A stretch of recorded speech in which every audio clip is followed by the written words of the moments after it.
ऐसे इलाकों पर बचपन से सब्जियां बेचता आया हूँ मेरे भाई, वो भी चिल्लाते हुए ले 1 किलो ले ले मेरे दादा, ले लेना।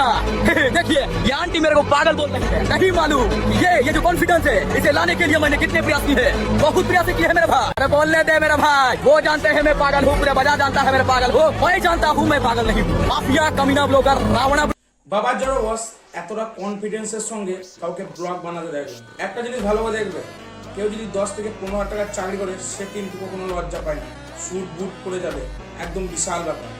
এখন যদি সেই ছেলেটির ইচ্ছা হয় ট্রাভেলিং করা আর কেউ তাকে বললো যে ট্রাভেলিং ব্লগ বানা, তাহলে তুই সেখান থেকে 50 থেকে 60 হাজার টাকা ইনকাম করতে পারবি। ওখানে কিন্তু সেই ছেলেটি লজ্জা পাবে, লোকে কি বলবে, সমাজ কি বলবে, এইসব ভেবে। ধরো তোমার একটা বিশাল বড় অ্যাক্সিডেন্ট হয়ে গেল আর চিকিৎসার জন্য প্রচুর পরিমাণে টাকা দরকার, লোক কি দিয়ে যাবে? তোমার বাড়িতে খাবার নেই, সমাজ কি দিয়ে যাবে? রিয়ালিটি বলছি বস, মানুষের মধ্যে যখন কনফিডেন্স হারিয়ে যায় তখন সে লোকের কথা ভাবে। আর যদি তার মধ্যে কনফিডেন্স ঠিকই থাকে যে আর কেউ জানুক বা না জানুক আমি জানি আমি কি, তাহলে কিন্তু সে লোকের কথায় আর কান দেবে না।